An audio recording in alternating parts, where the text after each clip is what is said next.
Welcome to Dennis's Perennial Picks. First off, what are some perennials? Well, perennials are plants that live for several years. They're mostly herbaceous in nature, which means they died in the ground. They're not really woody. They multiply by seeds and increase in size of the parent plant, which you can then split or spread it, move around if you need to. Also, most of them do grow from a crown, a stolon, or a rhizome. So we'll talk about these a little bit more. But generally, a crown is just a regular perennial plant that just increases in size from year to year as a parent plant. Stolons are like runners, like strawberries have, and then rhizomes are longer roots, like the irises have, or even Johnson grass, those kinds of things. Some do live for just a few years because they usually play out in our climate, or they're just meant to last for 3 to 5 years, and they just kind of play out. But they will produce seed and come back into other aspects in your garden if you allow that. And then some of them will live for decades or even a century, like the peony. So care issues, first, these are long-term plants, so you want to make sure you prepare your soil well before planting. Make sure that you've added the necessary nutrients to it. You also need to think about spacing and think about, what's that full-size plant going to be? That way you can plant it in a spot where you can allow it to grow to its full potential. Also, you want to plant at the correct depth when you transplant these. Talk about that on particular plants here in a minute. And then you maybe want to think about propagation in the future. If you allow it to go to seed, is there enough adequate area there for the seedlings to grow, or are you just going to move those later, maybe the next season after they've taken hold or grown a little bit bigger? Also, you want to think about watering. Some of these do require water during the heat of the summer if we have a lot of drought. So you want to make sure that you plant plants that maybe are not as drought tolerant closer to the water spigot. Another thing is fertilizing. If you don't do a soil test, generally we recommend 2 to 3 pounds of 5-10-10 or 10-10-10 per 1,000 square feet. Maybe do 2 split spring applications just to get these plants growing well, where you'll get a lot of nice flowers. Some other considerations are some design issues that you may want to think about. I talked about height, but also placement in the bed or the border. Depending on which direction you're, maybe viewing your garden, you may want taller in the middle and then step it down to shorter all the way around, or you may want taller in the back and then step it down to shorter in the front. It just depends on what your viewing angle and direction is going to be for this garden. Also, you want to think about color combinations. Some people are really into designing it so that they have certain colors in certain places that contrast off each other. I'm not necessarily that person. I like a lot of color, so I'll always just plant everything and let nature take its course. And 95% of the time that it comes out looking really nice color pattern wise when it's all said and done. Also, you want to think about continuation of bloom. You don't want an area of the garden that's only going to have blooms for maybe a few weeks during the growing season. So you need to make sure that you plant plants that will be blooming from spring, summer, fall, even late winter into your garden. That way you can get some long-term color uh, and not just have blank pieces in the garden that are not in flower at any particular time. Foliage textures is another big thing that adds a lot to your flower beds. Those foliage textures are broadleaves and grasses and strap leaves, and all these different variations of leaf textures are very important. Also, with leaf texture comes leaf color, which also is big. A nice contrast in the garden, contrast with some other foliage colors and with your flower colors. The first plant we're going to talk about is Achillea filipendulina, or yarrow. There's a couple different varieties of yarrow, but this one is the yellow form. It has a really nice golden yellow color on the flowers, and it has that nice gray contrasting foliage. It does flower in late spring to summer. Only grows about 2 to 3 feet tall. There are some dwarf varieties now that only get 8 to 15 inches tall in the market as well. I've grown this for several years. I've never seen any pests on it. So there's very few things you need to worry about with this plant as far as pests goes. It's a good cut flower. It lasts for a long time. It's good for borders. You can even dry the flowers and bring them indoors. It's just a really great all-around perennial plant. After it flowers, you can trim it back and it'll rebloom for you. It won't bloom quite as prolifically as it does in its first flush, but it'll give you a few flowers and flushes during the growing season. You can allow it to go to seed if you don't want to cut it back for more flowers, and you'll get some seedlings in the garden as well. There's a lot of new varieties of this out on the market right now. Coronation Gold, Gold Coin Dwarf, Goldie, Moonshine, a lot of new ones out there. But this is just a really good plant for your garden. It gives you really good contrast with other foliage colors, flower colors and textures and those kinds of things. Another Achillea is millefolium. This one comes in a lot of different colors, not just the yellows. It has as you can see in the pictures there, a lot of variation in your colors, some kind of two-tone colors because of the center of the flowers. But this one grows about 2 feet tall. This one, if it's in a good location and it's happy though, it's going to spread. So just keep that in mind. If you've got an area that maybe the soil is not quite as rich as in other areas, this is a good plant, just like the other yarrow we just talked about, which is a great plant for a hot, dry site. This one, if it's in a moist site with some good soil, it's going to run on you. Not horribly, but you'll end up probably digging some of it up and moving it to other parts of the garden, or just kind of digging it backwards, not encroaching on the other plants. Paprika is the top left one. That's a really nice flower color. I like that, the two-tone color there. And then we have Strawberry Seduction is on the right. And then on down, we got pomegranate and summer wine there. You see it's the more purple color. This is another one that if you trim it back, it'll keep blooming for you, and it'll do that pretty much all the way until a hard frost. Here we have Agastaki or hyssop. It does love full sun and well-drained soils. It will not tolerate wet soils at all. It only grows about 3 feet tall. It's a nice plant for any perennial border. It attracts all of your pollinators that you would ever want when it's in flower, and it flowers pretty much the entire summer. And when it slows down, you can pinch it back and it will come back out. Just keep in mind that it will not tolerate heavy wet soil. So plant it somewhere where it won't set in water, especially during the wintertime, because it will rot if you do that. Here we have some varieties. We have Black Adder there. You can see that flower there. It's darker in the center, so and then when it opens, it's kind of lighter. Gives you a little more color. We have Blue Fortune, which is next, which is a gorgeous plant. And then Golden Jubilee is one of the newer, I won't say new, but newer selection that gives you the chartreuse foliage with contrast with those lighter blue flowers. Some people like that, some people don't. You know, it's to each his own. Some people think it looks like it needs some nitrogen or something, but that's just the way it grows, perfectly fine, and it gives you good contrast.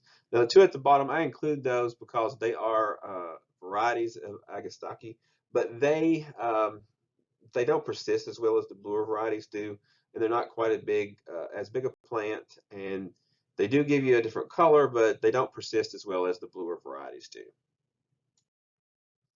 Amsonia is a native flowering plant for us. It is native to the eastern U.S. This is one of the threadleaf varieties, which is Hubruktii is the variety or the botanical name. It is a good perennial plant, a good border plant, tough as nails. Prefers full sun, but will go a little bit to partial sun if pushed to it. It just won't grow quite as well. You won't get as good fall color. You won't get as many blooms if you've got some more shade in there. It does pretty well in most soil types, dry, medium, and moist. I would avoid wet areas with this plant though, and it does bloom early, April or May, with little blue flowers. It is a good plant for attracting pollinators when it's in flower, but for this particular Hubruktii, we grow it more for this fall, the thready leaf foliage, and then this fall color that it puts on for us late in the season. Some other Amsonias, we have Blue Ice there. You can see on the left. It doesn't have the ferny foliage, but it has larger, prettier flowers, and it's more grown for the flowers than the foliage. It doesn't have the fall color that the Hubruktii has either.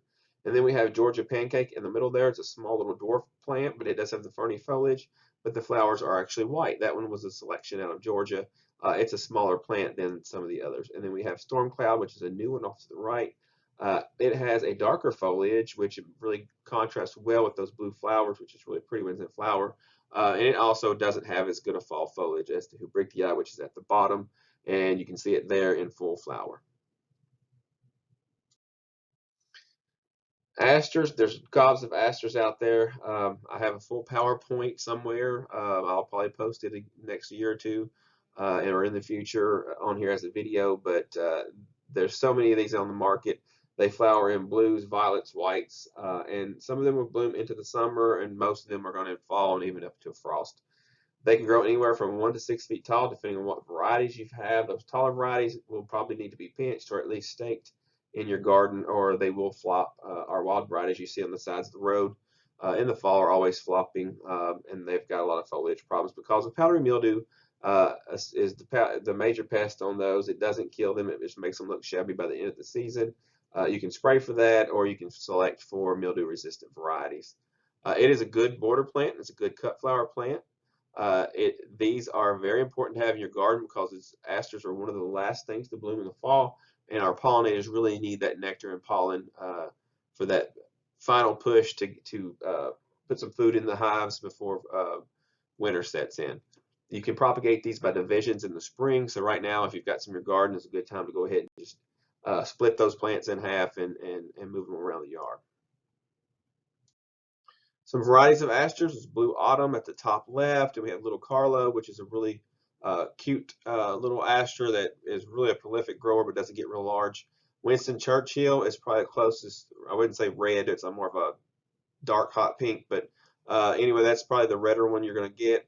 And then this aster, Gende, is really, I don't want to say weird or different, but it's different than most other asters. Just by, you can see that leaf texture there is totally different than the rest of the asters, and it gets pretty tall. It'll grow 5 to 6 feet tall in a season, and it's very upright, doesn't need staking or anything, but it's a little different than most of the other asters. It's kind of a neat plant to have in your garden. Another one that we probably see a lot of in the wild, and we think they're asters, is Baltonia. It is in the aster family by Asteroides, you can see there. It's actually called the false aster. It's probably more prolific around here in fence rows and things in the fall than the actual asters are. They grow about 3 to 5 feet tall and wide. They will need staking in your gardens, so just keep that in mind. You do want to plant these in full sun to part sun. They are tolerant to just about any kind of soil you want to put them in because they'll grow on some of the toughest, driest locations to some of the wetter ones that you wouldn't think or well, a false aster would grow. It is an undemanding native, but it is a very important pollinator. It is the last. That snowbank there you see at the top is one of the last flowers to bloom in our garden with any kind of prolificness that would really attract a lot of bees and butterflies. Now that plant right there, maybe not snowbank, but the wild white variety version of that is usually very prolific in a lot of places in fence rows in the late October here. So that's really important for our pollinators to have these plants. Baptisia, this is another native. These selections are not native, but the plant itself is native. It flowers in late spring, usually grows 3 to 5 feet tall, depending on the selections. Some of the wild types, I saw the bloom spikes even up to 7 feet tall. Very few pests, nothing that we'd really worry about in the garden to have to worry to control on these. It's good used in borders. It does have kind of neat dried seed pods if you let it go to seed, and they're kind of neat to see out there in the wintertime, and they shake and they make a little noise, like a little rattle. You can divide these in late fall or early spring. Just make sure you do it when they're dormant because they have a really significant root system and don't like to be upset a lot, especially during the growing season. Few varieties, and there's hundreds of these probably on the market now. Different seed houses or perennial companies are coming out with their own lines, but some of my favorites here are American Goldfinch there at the top, the Blueberry Sunday there in the middle. It's got almost a Kentucky blue flower on it, and you can see the rest of these. There's Pink Lemonade, which the flowers as they age fade to pink, and then Grape Taffy is a darker purple, and Vanilla Cream is a cream one. And you can see that we'll go on from there. And the pink truffle there is kind of another different color. But there's lots of these out there on the market these days. Centranthus or Jupiter's beard is more of an older Victorian plant, but I put it in here because it is a significant plant. It's a vigorous perennial. It's for well-drained soils only. It does tolerate poor soils as well. You do want to let this seeds every few years because the main plant may die out, but it will do some or throw some seedlings around the yard, and not anything that's invasive, but that'll just make sure that you get to keep some of these around. You can also deadhead these, and that will extend the bloom season. They will rebloom for you. Red valerian is another name for this. If you've heard of some of the Victorian people talking about that, or in some Victorian pictures and catalogs, you'll see it. It's not a perennial you're probably going to see on the market that much. It's probably going to be a mail order to find it. I don't know if I've ever seen it at some of our local garden centers. Plumbago or leadwort is another little significant little ground covering plant. You can plant in full to part sun. It'll tolerate some shade, but does prefer full sun and average soil, especially if you want these pretty blue flowers, which is pretty close to as blue as you're going to get on a flower. They generally are late to emerge, so some people think these are gone, and then they finally pop out. And once they pop out, they go pretty quick. They do have this wiry, semi-woody stems, which is kind of different. They grow about 9 to 12 inches tall and about 18 inches wide. So if you plant them close enough, they will form a little ground cover and cover an area for you. Here we have the Chrysanthemum superbum or Shasta daisies, and you see there that Leucanthemum is also on there. Those names go interchangeable lately.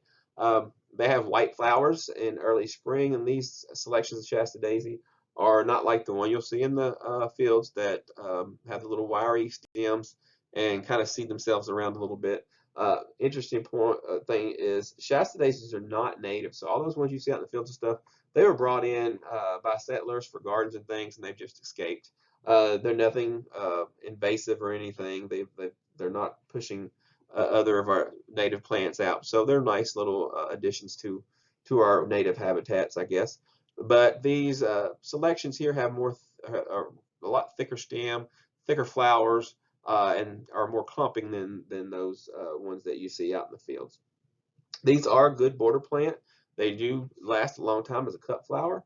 Very few problems on these, maybe aphids periodically, but I don't know that I've ever had to spray a Shasta daisy in my garden for any kind of pests.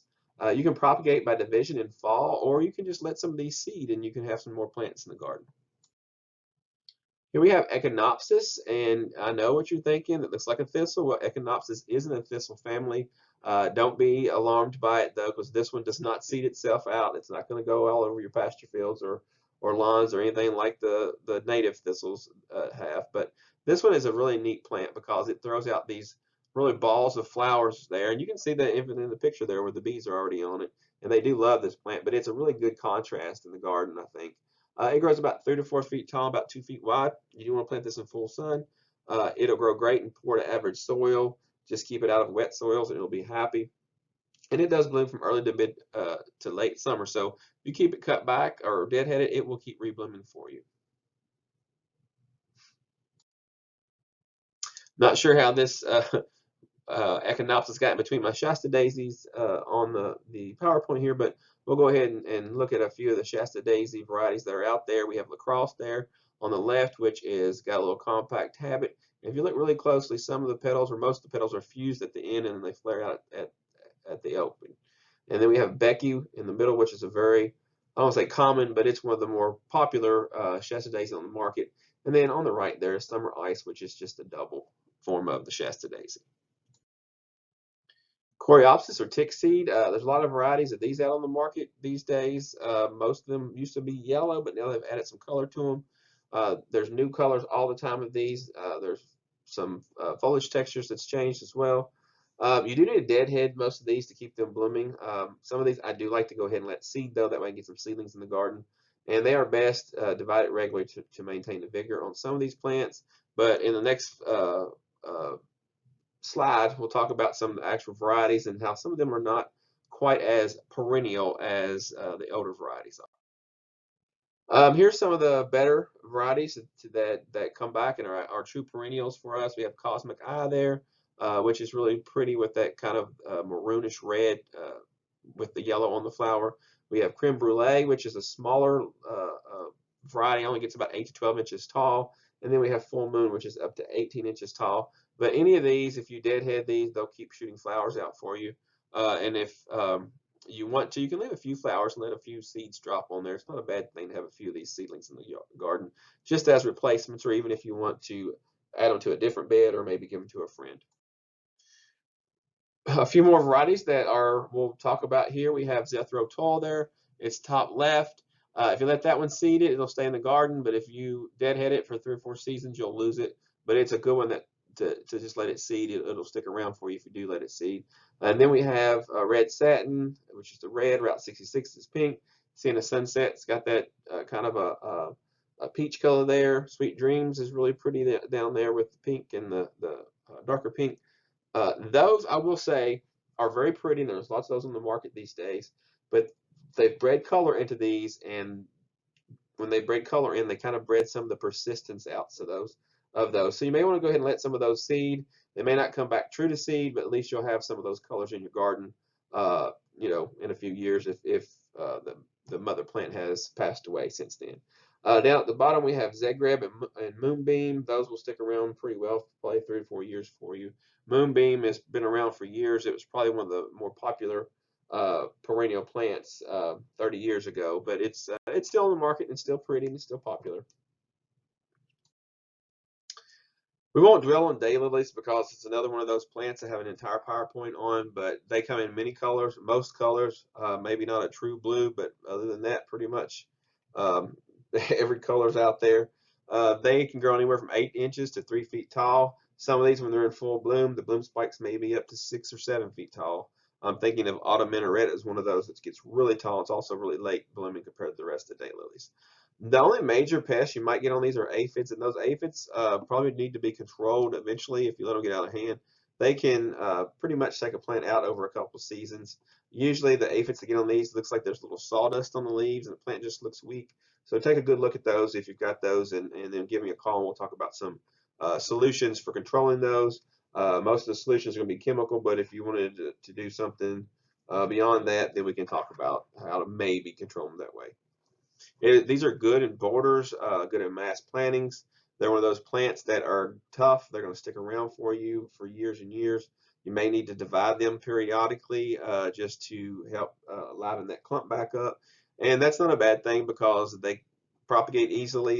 You can propagate them just about any time. I think August is my best or is the best time to do that because you've got time for those divisions to root in well and to get established, and that way you're still going to get a few flowers next year from that new plant. A few other daily varieties, and there's literally thousands of them, but these are just some I threw together to give you some ideas of what's out there. I think Daring Deception there at the top is really pretty with the color contrast there with the purples and the kind of I guess a peach or apricot color. Primal Screen, that orange there. I don't know if you have that. If you ever had that in your garden and you plant it in a little mass, those orange flowers are almost fluorescent orange. They do scream at you when you see them from across the yard. I was a Nosferatu, I think is how that's pronounced. I'm not sure, but that one is I put that in there because that is a true purple and it's really pretty for people that like purple.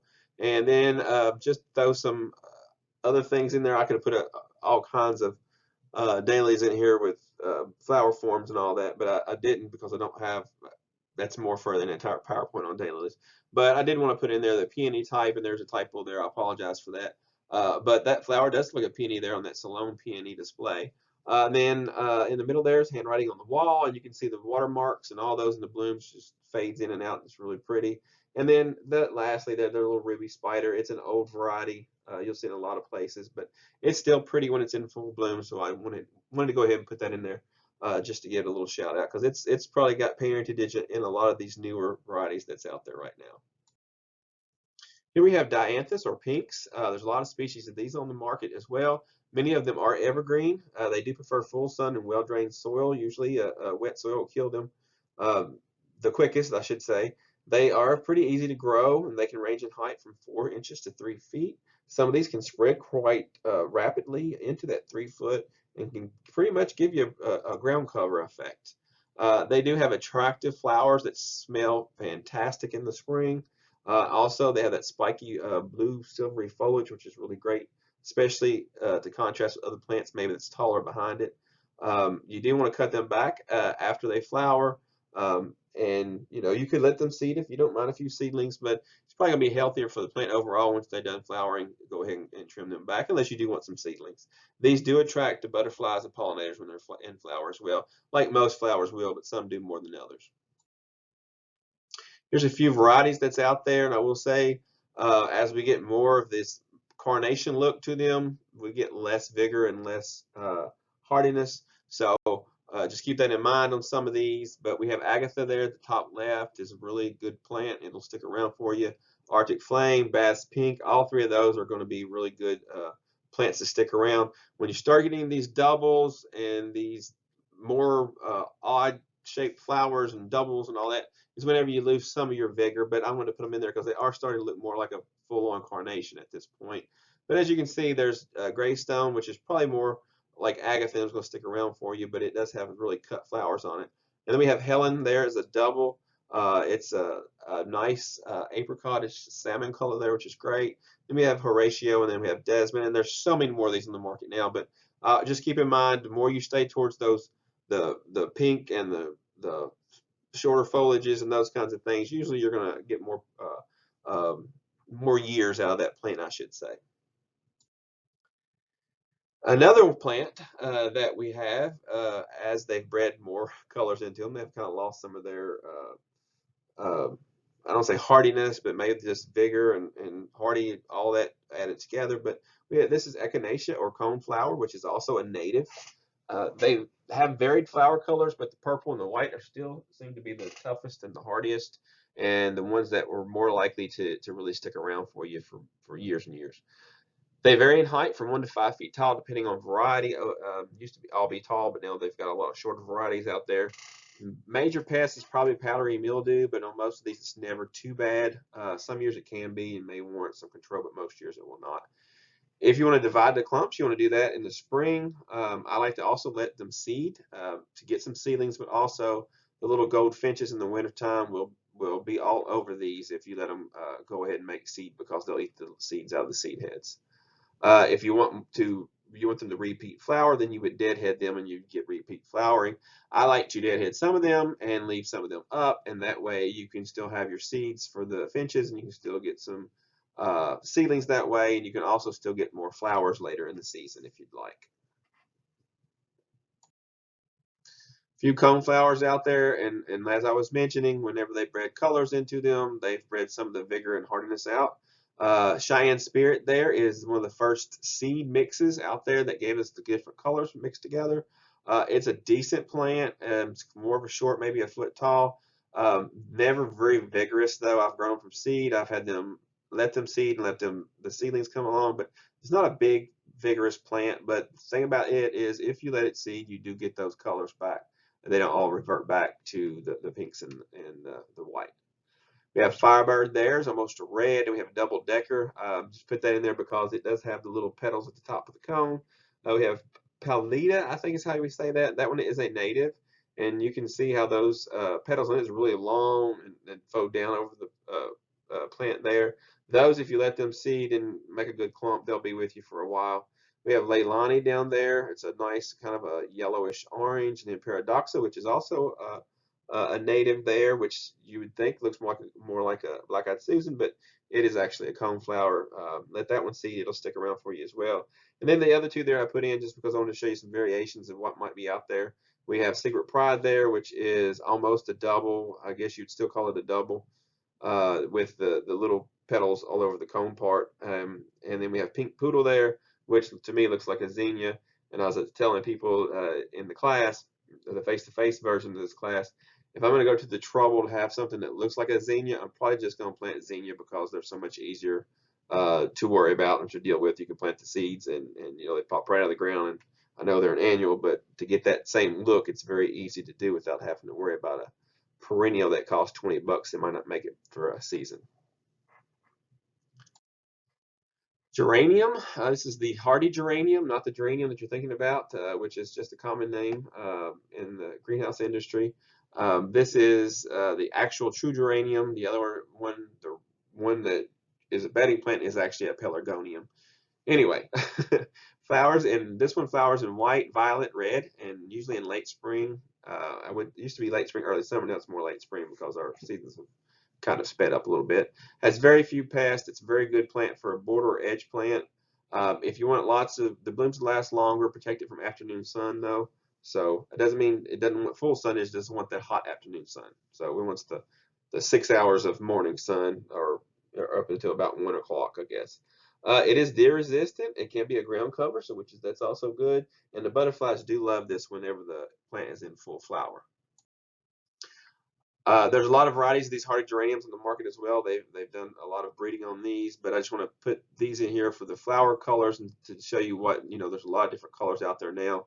I'm not going to go through every variety, but I do want to point out the two that I like the most on this list. Well, maybe that's two I like the most. The one I like the most, and then one that I find very interesting is Samobor on the right side. Because if you look, it has the little dark marks in the leaves like some of the pelargoniums do, which actually kind of plays off in the petals of the flowers as well. And then dark reader down there, I like that one because it has the darker purple foliage to contrast with the light blue flowers. But there's a lot of these out there. They're all pretty, and they all, when they're in full bloom, are really gorgeous. But the leaves themselves are attractive as well, which makes it a good border plant. Epitorium or hardy ageratum. There's a bedding plant that's ageratum, which is the annual or the frost sensitive one. But this hardy ageratum here, it is actually native to our area. It is a very vigorous plant. If it's in a more moist location, it will not probably persist if it's in a drier location. But if it's in a moist, happy location, it's very vigorous. It'll make a nice clump for you. You may even have to dig a few of it out if it starts encroaching too much. If it's in a rich, moist location. This variety in the picture here is Wayside. It's a nice plant. I would encourage you to put it in your garden. Butterflies and the bees will love it when you do. Also, you can divide this regularly if you want to. If you've got a location where it's not as happy, you probably are never going to get to divide it because it's eventually will play out. I will warn you that it is a very late plant to actually break dormancy. As some years, it was all the way to the 1st of June before I really started seeing it grow. Some of that was my fault for leaving leaves and things over it in the garden. But most of the time, it's going to be popping up sometime up into May, but you may think that you've lost it, and all of a sudden you start seeing it pop to the ground. Another epitorium, and put this one in there because I just wanted to show you some variation in the epitoriums because I'm going to show you a couple more in a minute. This is chocolate. It's relatively new. I'm not an advocate for this plant. I just wanted you to see the pictures. That's why I'm not going to run through everything. I had it for a couple different times, and it's never lasted more than a season or two. I just wanted to put it in here to show you there are some variations in flower color and leaf color out there. So if you want to give it a try, though, it'll get about 3 to 5 feet tall and 3 feet wide. This is more of a half sun plant. I've had it in both locations. The one that did the best was the one that was in part sun. It will also grow in normal soil. It will prefer a little bit more water as well if you want to give it a shot, but I just haven't found it to be that hardy and prolific here. All right, another native, and it is an epitorium, is Joe Pye weed. This is a perennial that you'll see in a lot of moist locations in our area. You probably won't notice it until it's flowering, but it can grow 10 feet tall, and you'll see it in fence rows and in ditch lines and fence rows, usually where you'll see it a lot around here because it's not disturbed in those locations. Also, creek banks, river banks. You can see there's a creek behind it in this picture, I should say. But there are smaller dwarf versions out there. This can reseed in your garden if you allow it. I've had this larger wild version here in the garden. It was not in a moist location. It did fine, but it didn't seed everywhere like you would think that a native probably would. But it does much prefer a moist or wet location. So if you've got that, it's going to be happier. I've grown in a regular hot meadow location with hot sun and wind blowing on it. It still did quite well. Some varieties, we have Gateway there on the left, which gets about 6 feet tall, but you can see it has a nice big flower head on it with a lot of color. The stems even have a little red on them there, and then the leaves are even attractive. I will point out, if you look at the leaves there, they do have a whorled arrangement. There's not that many plants that have that arrangement on its leaves, so it's kind of different to see. And then in the middle there is Fistulosum, which gets about 3 to 4 feet tall. And then over on the right is a newer variety there that's called Little Joe. It was very popular the first couple of seasons it came out, but as you can see in full flower, I don't think there's any question which one of these is the prettiest. Gateway, obviously. Fistulosum's pretty too, but not as pretty as Gateway. And then Little Joe over there is just, I don't know, not putting on the show. Then we have euphorbia or spurge. There's lots of different forms of this on the market as well. These will tolerate very poor soils, dry soils, do quite well in any of those. These do have milky saps. All the euphorbias have a milky sap. Some people, that is an irritant to their skin or eyes, so keep that in mind. And how you tell if it's a euphorbia, again, if you break it and it has that milk comes out, it's a euphorbia. So to give you some idea of other things that are euphorbia is milkweed, which you would expect because it's got milk in it. Another one that is very common in houses, especially during Christmas, is the poinsettia. It is also a euphorbia, so keep that in mind if you've been around poinsettia and you've gotten that sap on you and it has bothered you, then this one's going to too. So just wear gloves if you're working around it in case some of the sap comes out. These are deer resistant and drought tolerant. Obviously drought tolerant because of their ability to live in those harsh places. This will often self-seed if you let it. Some people let them seed, some people cut them off after they flower. It's up to you what you want to do with those.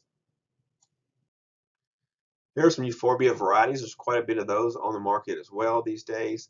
These are some of my favorites and probably the easiest to find. We have bonfire there on the left, which when it's in flower, those bracts turn that around the flowers turn that kind of a yellow orangey color, and it contrasts really well with the dark green and the purple of the foliage. Polychroma there in the middle, you can see that one there. It has generally just green leaves, and then they have the chartreuse foliage or bracts around the flowers when it's in flower. Tiny Tim there, which is kind of interesting the way that flower works on it with the little bract around it. And then Chameleon at the bottom, just because it has pretty foliage, and then Jade Dragon there. You can see when it's in flower, you've got that purple foliage, and then you've got the contrast with the chartreuse flowers bracts. Gaillardia or blanket flower is another native to the United States, not necessarily Kentucky. It's more of a south and southwest plant, I should say. It tends to be short-lived here, but if you let it go to seed, it'll be in your garden for quite a while, especially if it's in a drier area. It is deer resistant. It does attract butterflies, and it is very drought tolerant, as you would think, because with it being native to the south and southwest. Few varieties out there. They've done a little work on these as well, and you can see bright bicolor there is really pretty. There's a solid yellow one now, just called yellow, and there's one with a little peach in it, just called peach. They were thinking out of the box there, weren't they? And the one on the right there, those sunflare, it's kind of interesting, I think, because you don't see flowers like that with the fused petals that are a different color at the base, and they flare out to yellow. Red Sun is the closest solid red one that's on the market right now. And then Sun Devil there on the bottom right is really pretty because, like Sunflower, has its fused petals, and the petals are kind of two-toned, I should say, the red and the yellow. We have Helenium or sneezeweed. Don't get worried. It was called sneezeweed, but it is not wind pollinated, so it's not causing any hay fever. It was named that before people knew what really caused us to sneeze. It wasn't just because it had a flower on it. Uh, while I'm here, I'll say on my soapbox that only wind pollinated plants are causing your hay fever from pollen. So this particular plant does produce a flower, but it is pollinated by insects and pollinators and all those different bugs crawling around on it, not by the wind. So plants that are wind pollinated, like ragweed, is causing you trouble. People see goldenrod blooming and think, oh, the goldenrod's killing me. No, it's the ragweed growing next to you. So just keep that in mind when people say that, that a particular plant is causing their hay fever. It's not unless it is wind pollinated. These older varieties of sneezeweed were very tall perennials that actually persisted in the garden quite a long time. There are newer, shorter varieties out there on the market now that bloom earlier, maybe not even in the fall. It's more midsummer. They do not stick around near as well, so keep that in mind. If you want to do these older varieties that are more close to the native versions, you can prune those back in midsummer to shorten those down, and you can also always stake them. When I say shorten them down, I've seen some of these grow 8 to 9 feet tall with all the flowers at the top. So it would definitely be a good thing to trim those back in midsummer just to shorten those. That way, when they do flower, they'll be more bushy and a little more compact. few varieties out there. We have Mardi Gras, Wartime Beauty, Autumnal, all those. Autumnal will stick around for you quite a while. Double Trouble is a good one. Any of these are pretty good. Tiny Dancer.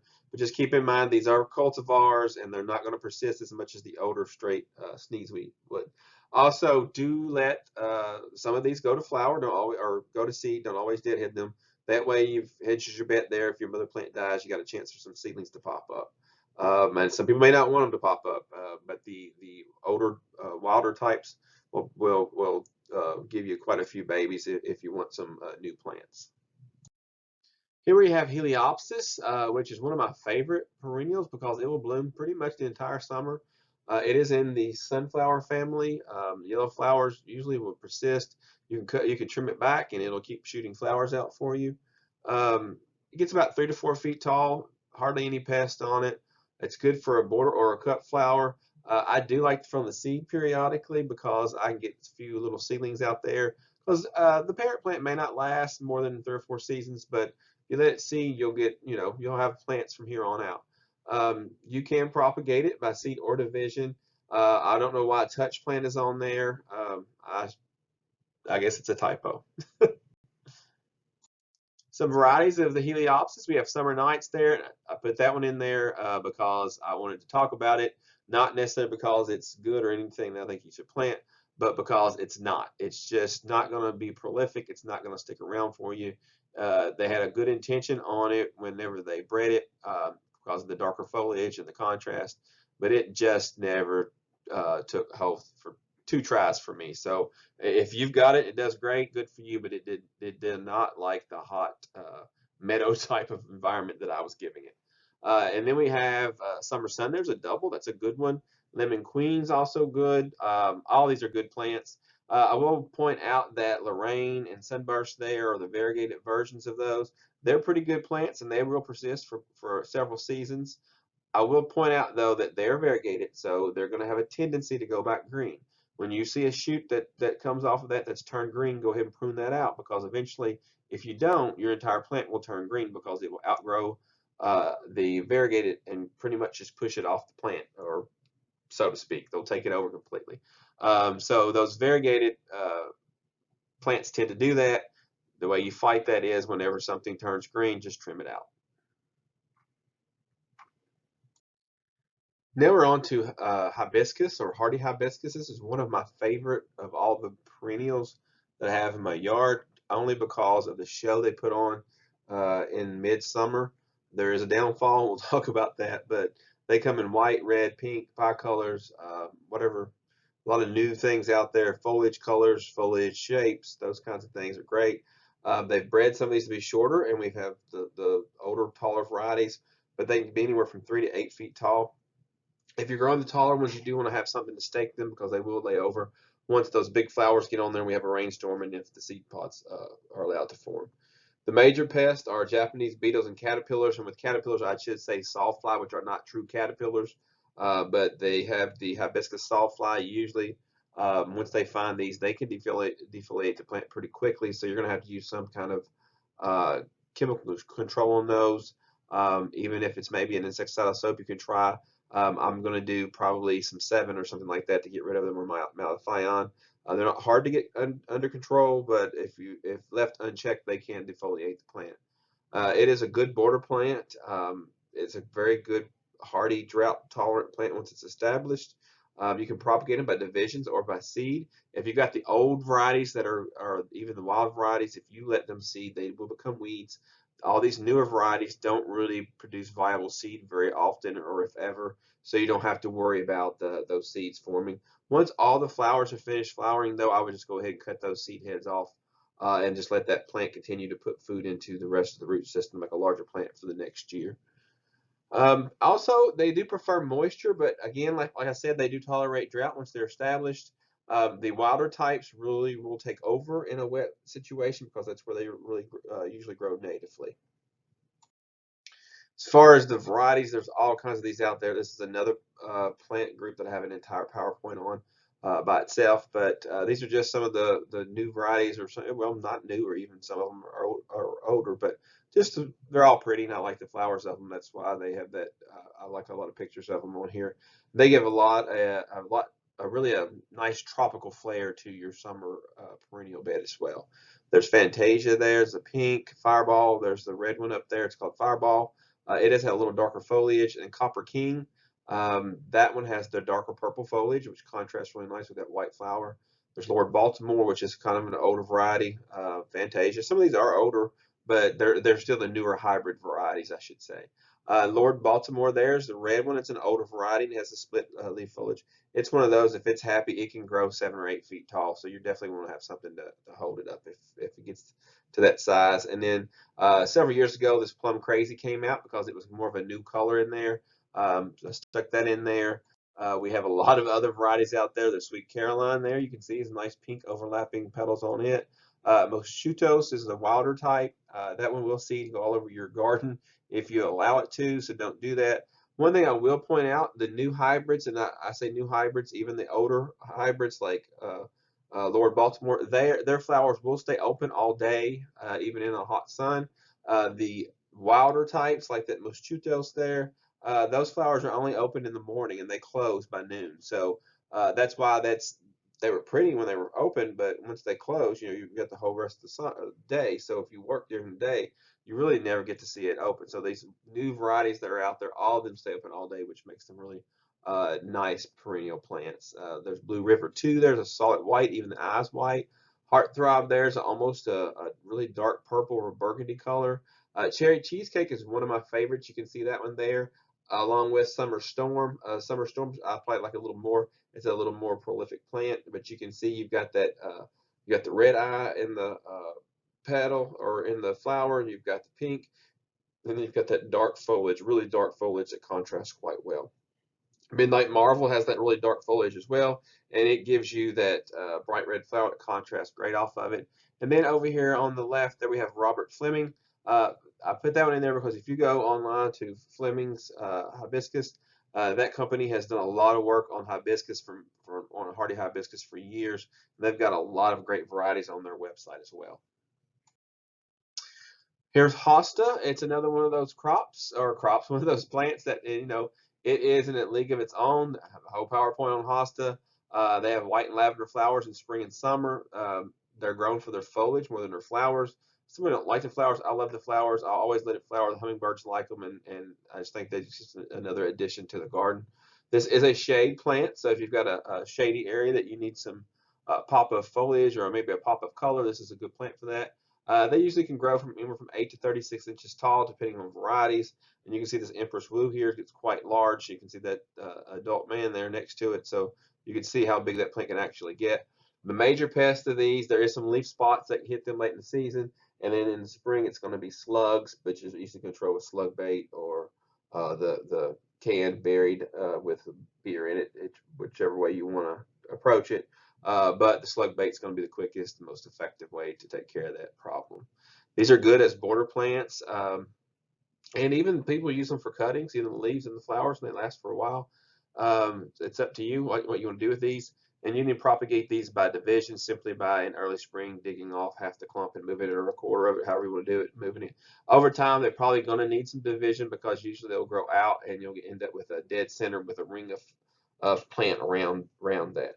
One thing about hosta is, believe it or not, it is edible in early spring when those shoots first come up, and they're about anywhere from 3 to 6 inches long. You can cut those off and saute them, and you can eat those. It's said to be better than asparagus. I've never tried it. I usually want my hostas to do as well and as big as they can get. So if I tried it, I'd have to just take a few from each plant to make sure I didn't knock the plant back too far. Here's just a few pictures I threw in there for you all to get to see what's out there.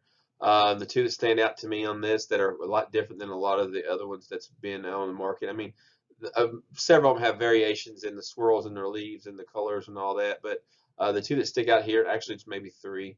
The designer jeans there in the middle, it has the chartreuse foliage, and those the petiole or the leaf stalk there is that kind of a reddish burgundy color, which gives you some good contrast. And then the one on the right, there's curly fries, which has got the long, skinny, strap-like leaves, which almost looks like a grass. I think it's really pretty. It really fits, and it really changes what you think of as a hosta and gives you more variation in texture than just the rounder leaf does. And then blue elf there at the bottom, only because that the leaf is almost like a little ear shape more than the others. It doesn't have as deep a venation in it, so it's a little different as well. Then we're on to bearded irises, another one of those iris. There's entire classes that I've done entire class on bearded iris and the beardless iris and all those different irises. But this one is a great addition to any perennial bed because it's going to be with you for a long time. There's so many colors in this and bicolors, and you can get early, late, mid, whatever you want in the bloom time. There's even fall blooming, or I should say fall blooming, but reblooming ones out there now that they don't give you a huge flush in the fall, but most years they'll give you a few flowers here and there, which you don't think about seeing a nice big bearded iris flower in October, but you get that in your garden if you've got the reblooming types. They get about 2 to 4 feet tall. Actually, maybe even shorter than that. You can get some dwarf ones that are 6 inches tall. The main pest in this is iris borer, and that's usually because well, the iris borer is going to come, but it's more likely to get into your irises if you don't clean up your garden. So all the dead foliage and leaves and all that stuff around these in the late fall or early winter, go ahead and get that cleaned out of there, and that way the iris borer is active and laying her eggs, and maybe she won't be as inclined to lay eggs in your garden. These are good border plants. They're actually one of the easier plants to grow. They propagate easily by just divisions, just digging the plants up and breaking the rhizomes apart. As long as they've got a little growth point on it or a little fan, you know it's going to grow. One of the foolproof plants that we can grow. The only thing is, be sure that you don't plant the rhizome too deep, maybe no more than an inch deep. A lot of these will come up and the rhizome will be right at the soil surface, but if you bury them too deep, it will reduce your flowering. They may not flower at all if you do that. They'll reduce flowering too if you let them get too thick, so periodically you may have to do some divisions on these. Here's a few pictures just to see if some of the things that are out there. The iris is one of the plants that has the most colors in it. Winter sky there is really pretty because you've got the blue and then the white falls on it. Ruby slippers, a nice little reddish colored one. The Minnesota mixed up, I threw that in there because I wanted to see that one. That was kind of a polka dot look to it. And irises, I had said the other day in class that are one of the few plants that they've bred colors into flowers that you don't think should go together, but they're absolutely gorgeous once they're in there. And you can see that iris there, crazy in love. You've got that kind of a burnt orange with that purple. It's just a really neat mix of colors in a flower, I think. And then immortality there in the middle is one of the reblooming types, and there's all kinds of reblooming ones out there now too. It was one of the early ones. It does rebloom quite well. It's a nice solid white flower. If you're really into white flowers, it's really great. And it does have a good aroma when it's in flower. And then just the regular purple, and I shouldn't say just regular because it's gorgeous when it's in full bloom in a clump, but there's polished manners there at the right. Monarda of Bee Balm. Actually this version is it, but Bee Balm is like bergamot is actually a native plant here in Kentucky. This one can be very vigorous in really good soils, or even invasive. That's Jacob Klein here. So just keep that in mind. I would almost say not invasive would be in my garden, but I wouldn't mind it because I would dig more pieces off of it and move it around the yard if I did. But it is loved by hummingbirds and butterflies and bees. It's a great plant. It's been a red flower. The hummingbirds are coming for it anyway. This one does like moisture areas, maybe not wet, but moist. It does not do well in extra dry places, so keep that in mind. And powdery mildew is going to be your biggest pest on this. It can be a huge problem, so you may want to go ahead and make sure you've got something there to control it. Some years it's going to be horrible, some years not too horrible, I should say, but it's one of those that you may want to keep some Immunox or something around to give it a few sprays during the growing season just to keep the powdery mildew off of it. This is another group of plants that's been quite a bit of breeding done on. Breeding to keep some of the powdery mildew at bay, and breeding to make it a shorter, more stocky plant, almost into a bedding plant, but a perennial, and you can see their petite, the light. It's a really short, only about a foot tall, and it's in full flower there. And then there's raspberry wine. Clear Grace is a little purple one, and blue stockings over there. If you look at that one has the darker foliage to go with it, which is a little more contrast. And then another small one, there's Fireball, and then there's Pardon My Purple, but there's a Pardon My whatever color, red or whatever out there too. I think that one gets about 2 feet tall. It's a shorter plant. And then at the end there is maybe a little taller plant, but that was called Grand Mom, and you can see that flower. It fills out the entire top, kind of like a zinnia or something would, and it gives you, you know, a big mum-looking flower. Here we have Oenothera. This is a rapidly spreading plant, which if it's in a good location, it's going to really take over for a while. Each individual plant is short-lived, but it does spread quite a bit, so it looks like the plant is actually persisting for years whenever it's just the new shoots that are growing and they're persisting. It is a really nice plant when it's in full flower. Those flowers actually shimmer in the sun, almost waxy looking. This one also does tolerate dry soils. Matter of fact, if you put it in a dry soil, it's not going to spread quite as fast. If you put it in a good, rich, moist soil, though, it's really going to take off. This variety here is called Fireworks. There, you can see by the name. Some other ones, Oenotheras that they've got out there. I've tried some of these, and that's why I threw them in here. They didn't persist near as well as the original one there on the first slide, but I just wanted you to see some work is being done on these. Just change some of the colors and to get some new colors out there. We have Summer Solstice there at the top. It's got the purple foliage with the yellow flowers. And then on the big picture there is a new color in this, and it's a more of a peachy salmon color, which is Sunset Boulevard. Another Oenothera species is showy primrose, and this one can get downright aggressive, especially if it's in a nice location.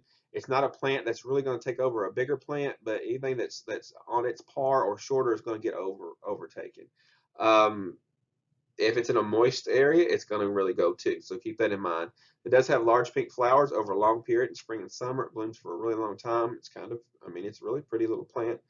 You can cut it back after bloom if you want, and you can get repeat flowering. You could even mow it down, and it'd come right back up if you wanted to. It's a very fast-growing, prolific plant. It is disease or deer resistant, rather. So if you're in a location where a lot of things get eaten by deer, you can plant this one, and this one's going to resist the little munching they do if they do get into it. But for the most part, they're probably not going to eat it. Then we have Russian sage, which is an old standby. I should say older. Probably come on the market. Got really popular in the 80s and 90s. But this one has the blue flowers in the summer, as you can see there, which contrasts quite well with that gray foliage there. Has very few pests. I don't know if I have seen any pests on it. It's a good border plant. You can propagate this by cuttings if you'd like to take some cuttings or divisions on a bigger plant. Or even by seed. If you do let it go to seed, you'll get a plant here and there every once in a while. It's not a big prolific producer of seedlings, but you can get them here and there. And you can see there's several varieties there, and you can see it there. They're growing out of a crack in a rock that they don't care where they're growing as long as they're not growing in a wet spot. So put these in a hot, dry area in your garden, and this plant's going to be just as happy as it'd be if it was in rich soil somewhere, but just do not put it in a wet location because it just can't handle it. Then we're on to phlox. We have creeping phlox. They come in blue, white, or pink. Generally, they do flower in early spring. They only get about 3 to 6 inches tall. They do make a nice little ground cover in a rock garden or the edging or hanging over maybe a container wall. They're really nice that way. And you can propagate these by just digging a division off in the fall. And then we have the tall phlox, or the summer phlox over there. They come in white, pink, blue, red, a lot of different flower colors in these. And they generally, depending on the variety, 2 to 6 feet tall. Major pest, though, of that tall phlox is powdery mildew. And most varieties, you're probably going to have to spray a fungicide at some point during the growing season to keep that foliage looking nice. There is an exception. We'll talk about that plant here in just a minute. But phlox is a beautiful plant when it's in flower, and it smells heavenly. It's a good border or cut flower as well. And then you can propagate that one by division or seed as well. So here's a few phlox, just some varieties for you to look at. Won't talk much about most of these. The little small ones, the creeping phlox there, bedazzled, emerald pink, and candy stripe are pretty. You can usually find those three pretty much anywhere that sells phlox. They may not sell them by name, but if they look like that, they're probably that variety. And then we have some other ones out there. I just want to run through real quick. The flame coral's really good newer one. All the bright eye series are pretty good. Nikki up there is purple, and then we have blue paradise because the blue phlox is one of my favorites because of the color. But they do get powdery mildew, so you do have to spray for those. The one that you probably won't have to spray or worry too much about as far as powdery mildew goes up there, and it's probably the best all around tall phlox of the bunch. It's I say relatively new. It's been out for a few years, but not a long time. It's Glamour Girl. That one, it blooms for a long period of time. It'll rebloom for you, and it generally shrugs off most of the powdery mildew infestation. We're on to Obedient Plant. This one is a native plant as well as some of our other perennials have been. It comes in pink or white. It will spread aggressively in good soil. So it's another one of those. So keep that in mind. It will tolerate moist areas. It'll grow in regular garden soils. If it's happy though, you're probably going to be digging some of this off to keep it off of other plants. It's not a huge deal, but just keep in mind that it can be aggressive. It is also a really good cut flower, and it got its name from as being obedient plant, not because it stayed in its little clump. It does spread, but because you can bend those stems over and they'll stay relatively close to the direction you bent them over. And you can bend them over to a 90-degree angle, and they'll pretty much stay that way for a while. So that's why they call them obedient plant. There's a couple of varieties out there. We have Miss Manners there at the top. We have Pink Manners in the middle there with the B in it. And then down at the bottom, it's hard to see there because of the label there got into the picture. That one's called Vivid. That's the white version. Rudbeckia, or Black-Eyed Susan, is another one of those. It's been around. This Goldstrom's been around for quite a while. It's still one of the really popular Rudbeckias on the market. You have your yellow flowers in the summer and the fall. Another one of those, the finches will eat the seeds if given the chance, if you let it seed. I do let them seed periodically for the seedlings that I can get out of that the next year. It grows about 2 to 3 feet tall, and it's another one of those powdery mildew can hit. So some years it's a problem, some years it's not. So just keep in mind if it gets really bad, you may want to give it a little shot of fungicide to make sure it doesn't kill the plant back too far. This is a good border plant. It's a good meadow plant. It's even a good container plant if you want to try it in a container. You can also propagate these by division or by seed. Generally, I'll give my clump room and let it get quite large if it wants to, and then I will also let it go to seed periodically. Maybe cut some of it back, let some of it go to seed, and you'll get some reflowering that way. A few of the Rudbeckia varieties are out there. Maybe not as common as they could be, but they're really nice plants. We have Fulgita there, a little gold star as a smaller version of the Goldstrom. Looks more like the Goldstrom, I should say. Rudbeckia maxima, I really like this plant. It is a native plant to Kentucky, but you can see it will grow 8 feet, 9 feet tall. It has a large cone flower shape in the middle of the bloom there, but it is a Rudbeckia. And then you have this beautiful foliage and texture in your garden as well. This one though, once that seed head starts to form into the top of that flower, it can get heavy and fall over. So you may want to have something to stake that with to keep it upright. It's another one of those that will do quite fine in a regular garden setting. But if you've got a moist location, that's where it's really going to take off and where it's really going to be happy and where it's going to shine. Autumn Sun down here at the bottom is a large Rudbeckia if you want something a little larger in your garden. And we have Henry Allers. And then Lancinata is another little native that you can put in your garden if you want some more native Rudbeckia. Onto the salvias. This is our garden sage. These are reliable plants. They have a long bloom season in late spring. Usually you'll see these at a lot of the garden centers. In the next few weeks, you'll see them everywhere. They're good for drier areas as well. They do not tolerate wet. They like more of a drier, more meadow, sunny location. The foliage is a little aromatic, I'll say. Some people like the smell. I'm on the fence about it. But you cut these back after flowering, and they'll bloom for a second, smaller flush after that. I will say this is one of those plants that usually gets about 3 years out of it, and it finally plays out. What'll happen is it'll be really nice the first season or two, and then after, every season after, it gets smaller until eventually it just plays out. A few varieties out there. Plumosa there has more of a plume-shaped flower to it. That's why I put that in there for you to see it. One of the newer ones is New Dimension Blue, which is a darker blue. I really like that one. Also, Marcus is really neat, and May Night. All those are great. Caradonna is a little bit bigger plant, and it has kind of a two-tone look to it because the buds are a different color, which is some of these, most of these do. And then we have Sensation Deep Rose, and then Swan Lake is a solid white. Most of these, if you let them see, you can get some seedlings from them too. So that way you can carry on your sage from if the main plant were to finally play out. Here we have sedums or stone crop. This is another group of plants that have a whole power going on. But the little stone crops are the little ground cover types. They come in yellow, orange, red. The flowers are usually not why we grow them, but some of them are pretty when they flower. Most of them are kind of not necessarily grown for that. They only get about 3 to 8 inches tall, but they're good for edging and ground covers and rock gardens. They use them for green roofs, a lot of different places. Because these are sedums, they are succulents. They do not want to be wet, so you can put them in a hot, dry location. They're going to be just as happy as they can be.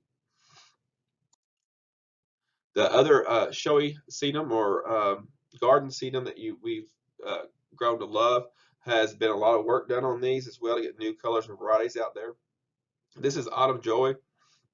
It's probably the first really garden sedum that got really popular. It's one of those 80s and 90s plants that everybody had to have, but it's still a really good plant to have in your garden. The other sedums overall come in pink, red, white, and has even some lilac ones out there. They've done some work in getting the foliage colored now too, so that's really great. Generally 12 to 18 inches tall, but they do tend to flop over a lot of them, so you may need to cage them or stake them. Sometimes when they start to flop over, it's because the plant has gotten too thick and it's time to actually dig it up and divide it and give some plants away or plant some more plants in your garden if you wish. Again, these are drought tolerant, so put these in a dry area and they'll be happy and you'll be happy. Just keep them out of a wet area. Few varieties out there. I'm not going to talk about all of these, but some of them that stand out is Blade Runner there because it's almost a dark purple flower, and you also see the foliage there. It's more of a leaner plant. It's not going to be an upright plant, but the foliage is the leaf has a little jagged edge. It's a darker green. I really like that contrast. I like the Munstead Red down there. It's got that really great hot pink flower as well. And then there's Blue Spruce there is more of a stone crop. It's still a showy type, but it's a really small. It almost comes off as the stone crop type. But you can see when it flowers, it shoots up and has the chartreuse flowers on a red stem on a blue plant. So it's got a lot of color going on there. A few other ones. Red Cali there is a beautiful plant with that dark foliage and stems and that bright red flowers. It's really pretty. And then Turkish Delight, it's a darker one as well. But all these are, I mean, you couldn't go wrong with any of them. Another one that most people may or may not have grown, especially if you're not from around here, this is hardy begonia. It's one of those plants some of our great-grandparents had around their houses. It is one of those that it's either going to survive in a location or it's not, and you'll know pretty quick. But it has pink flowers in the summer, and it has the foliage and is even kind of gets a bronzy color in it, and then it has more of the bronzy red stem. So it gives you, even if it didn't flower, it's worthy of growing in your garden. This one grows about 18 to 24 inches tall, has very few pests. It says to be used as a border, but for most of the places that I've seen it survive and come back year after year is on a shady side of a house or a building, up close to that house or building, where it's moist and shady, and the plant does quite well, and that protection keeps its little tubers from or bulbils from being killed out during the wintertime. It says full to part shade and protected sites. The protected sites is the ideal location for this. So again, that's going to be against a building or a shed or a house or something where it's protected and where it's going to get mostly full shade. It can handle a little sun, but doesn't want a lot of it.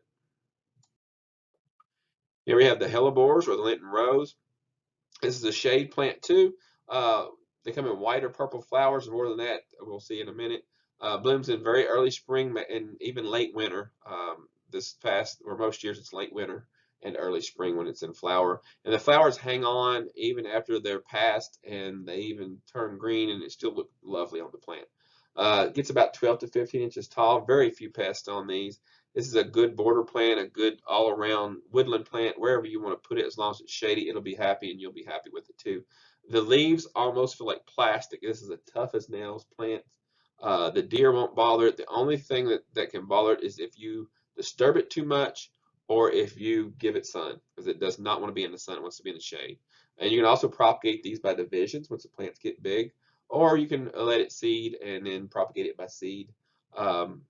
So a really nice plant. It's starting to get its due in the garden world, and very much it should be celebrated.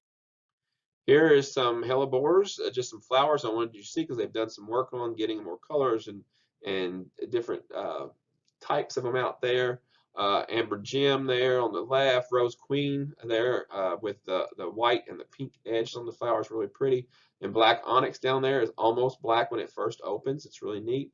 All of these kind of fade to a green as the blooms are starting to go by the wayside, but they don't necessarily fall off. And then a new selection that's been out there is called Sunshine Selections. You can see there on the right. And although these are single flowers, I think it's neat because this Sunshine Selections mix they almost all look antiqued to me. So it kind of gives a little neat old-timey or old flair to the garden. Here we have heucheras. This one's probably deserving of having its own class at some point. There's been so much done for these. They used to only be a shade plant, but now we've got full sun, part shade plants, depending on what varieties you get. They've done so much work on the leaf colors now. They used to just be green, and now they're just about all colors. The flowers are red, pink, or white. Originally, that's what we grew them for, but now they're more grown for the foliage for most of the new varieties anyway. The bloom time can be based on variety from April to August, and they can grow anywhere from 6 inches to 3 feet tall. That 3 feet tall is usually the top of the actual flower stalk. This pictured here is called Fire Alarm, and you can see how red that foliage actually is. Few varieties. You can see Appletini is one of those we've grown for the flowers and the foliage because you see that nice contrast when it's in full flower. Black Pearl there in the middle is almost black. That's a gorgeous look there. It's so shiny and deep colored. Wild Rose on the right. You name these off. There's so many more of these out there. If you really start looking at these online, there's just some absolutely phenomenal colors in the leaves that's been bred into these. It's pretty awesome. And then Silver Gumdrop I really like because that one could brighten up a dark shady area pretty quickly if it was grown there, because you can see that kind of almost a gray white foliage. It just kind of lightens that area up. Here we have Niphophia, better known as Red Hot Poker in the old days. These have actually been bred too to be a lot shorter and stockier. They do bloom in early summer to early fall depending on variety. Some of them can rebloom periodically. Grow about 12 to 20 inches tall if you're growing the varieties that are out here that we're going to talk about. And some of them are only about 18 inches wide. You know, if you've ever grown the older varieties, they got quite large, and every time they would flower, they'd flop over if you didn't stake them. This is a full sun plant. It likes it hot and sunny and well-drained soils. It will not tolerate wet, so keep that in mind. This is Papaya Popsicle in the picture there. And you can see it's got a lot more color than the regular old-fashioned Red Hot Poker used to. Some other varieties out there that are relatively new. You see Rocket's Red Glare there. If you see these in a large planting when they're in full bloom, it's absolutely gorgeous, any of these. There's a solid orange now called Orange Blaze, a solid yellow over here, Solar Flare. And then Jackpot looks closer to the older variety, and then in Fire Dance. But it almost looks like that Fire Dance looks like a little tiki torch sticking up. Peonies, another one of those that there's an entire PowerPoint on just peony, but these love full sun.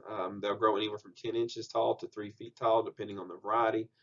They do have to have well-drained soil. They don't like wet because they'll rot there in the wintertime. They bloom early spring to early summer, depending on your varieties.